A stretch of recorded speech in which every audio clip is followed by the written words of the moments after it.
Hello दोस्तों, welcome to my channel code with swag.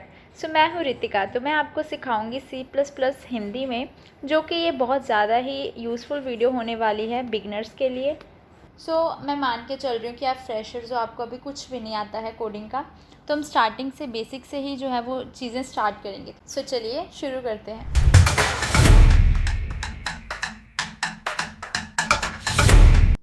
चलिए आते हैं C++ की डेफिनेशन में। C++ is a powerful high performance programming language that is used to build the system software, game engines and the applications where speed and efficiency are important। ठीक है, तो C++ क्या है? एक बहुत ज़्यादा ही powerful high performance programming language है जो कि यूज़ किया जाता है सिस्टम सॉफ्टवेयर बनाने के लिए, गेम इंजन्स बनाने के लिए और कोई भी एप्लीकेशन जहाँ पर स्पीड इंपॉर्टेंट है, जहाँ पर एफिशिएंसी इंपॉर्टेंट है। तो ऐसे आप DSA में भी जो है वो C++ जो है वो यूज़ कर सकते हो। तो ये हमारा syntax of the C++ program, जहाँ पर सबसे पहले #include IOStream ये होती है हेडर फाइल। इसका मतलब है कि इनपुट आउटपुट स्ट्रीम की हम इनपुट और आउटपुट जो है वो डायरेक्टली हम कर सकते हैं यूजिंग नेम स्पेस std। ये इसके लिए कि जो सी आउट है या सी इन है उसके पहले हमें std हर बार लिखना पड़ता है, लेकिन बार बार हमें ना लिखना पड़े तो हमने सबसे पहले इसको ही डिफ़ाइन करवा दिया। इंट मेन ये होता है हमारा मेन फंक्शन, कि ये कर्ली ब्रैकेट्स के अंदर जो हम अपना कोड लिखते हैं। जैसे हमने यहाँ पे लिखा सी आउट हेलो वर्ल्ड, कि हमें हेलो वर्ल्ड जो है वो प्रिंट आउट करवा के दो।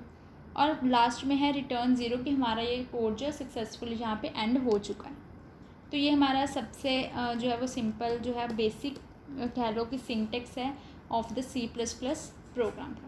VS कोड को खोलते हमारे पास ये स्क्रीन जो है वो सामने आ जाती है। तो सबसे पहले हमें ज़रूरत होती है कि न्यू फाइल बनाने की, कि जिसमें हम अपना सारा जो है वो कोड को लिखेंगे। तो हम यहाँ से न्यू फाइल भी बना सकते हैं, या कोई पहले हमने फाइल बनाई हुई है उसे ओपन कर सकते हैं, कोई फोल्डर बनाया हो उसे ओपन कर सकते हैं। या तो आप यहाँ पर जा सकते हो, यहाँ पर भी हम न्यू फाइल बना सकते हैं, न्यू फोल्डर। तो मैं ज़्यादातर इसी का यूज़ करती हूँ न्यू फाइल बनाने के लिए। तो यहाँ पे हम अपनी मर्जी से कोई भी अपनी एक फाइल का जो है वो नेम रख सकते हैं। तो मैंने लिखा basic.cpp। अब ये जो CPP है .cpp, ये C++ की एक्सटेंशन होती है और ये ज़रूरी है लिखने के लिए। एंटर किया तो हमारे पास ये जो है वो स्टार्ट हो गई।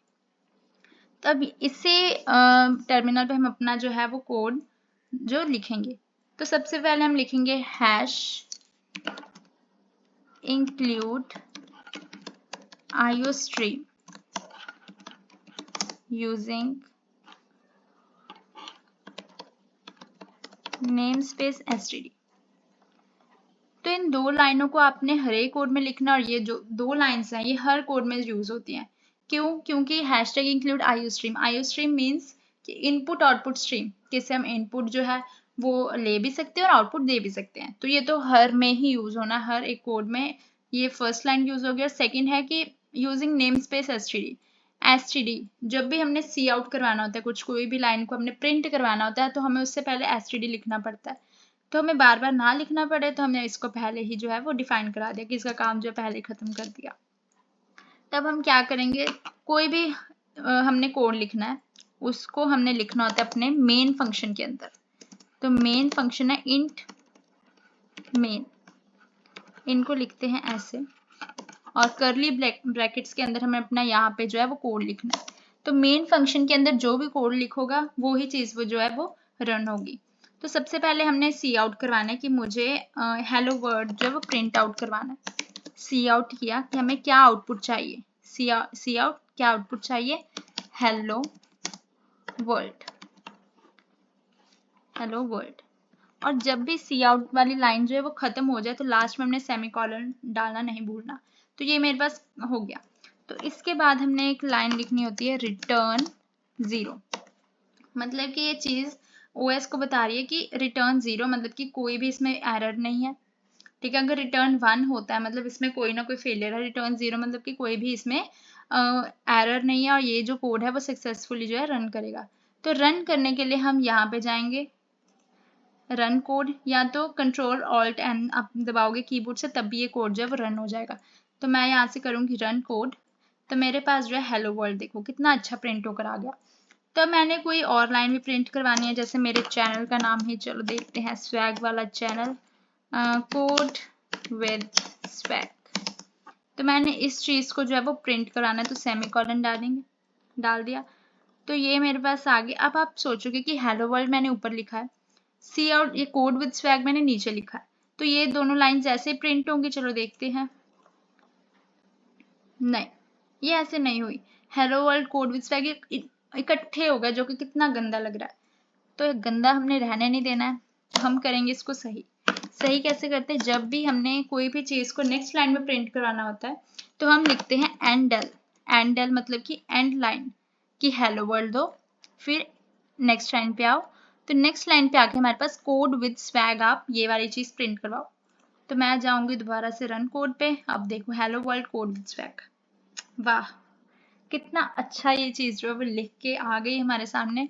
लेकिन अब इसको भी थोड़ा यहाँ पे हम अपना कोड भी अच्छा कर लें, क्योंकि ये भी थोड़ा सा लग रहा है गंदा सा। तो हम क्या करेंगे, यहाँ से सी आउट को, इस लाइन को कट करेंगे और इस लाइन को यहाँ पे लिखेंगे एंड। सी आउट को 2 बार लिखने की जरूरत नहीं थी, तो हमने एक ही बार में ये चीज़ जो है वो ख़त्म करवा दी, hello world endl code with swag. तो ऐसे मैं यहाँ पर भी करूँगी कि इससे आगे भी मुझे जो है वो लाइन प्रिंट करवानी है, तो मैं यहाँ पे भी एंडल करूँगी। नेक्स्ट लाइन पे फिर से कुछ सी आउट करवाती हूँ कि हेलो कोडर्स सेमीकोलन डाला, फिर से हम इस चीज़ को रन करवाएंगे। तो ये तीनों लाइंस जो है वो ऐसे लिख के आ गई, hello world code with swag hello coders. तो ये बहुत ही अच्छी चीज़ जो आज हमने सीखी है VS कोड के अंदर। तो कल हम करेंगे डाटा टाइप्स और वेरिएबल्स। तो ये था C++ का सबसे बेसिक हेलो वर्ल्ड को प्रिंट आउट करवाना। अगर आपको ये चीज़ आ गई है, मतलब बस आपको आगे की भी चीज़ें आ जाएंगी। बस आपने अपनी प्रैक्टिस नहीं छोड़नी, इसी चीज़ को आपने कंटिन्यू करना है। अपनी तरफ से जो है लाइंस जो है वो प्रिंट कराओ, अलग अलग लाइंस लिखो और प्रिंट करवा के देखो। So thank you so much guys, मिलते हैं नेक्स्ट वीडियो में स्वैग के साथ।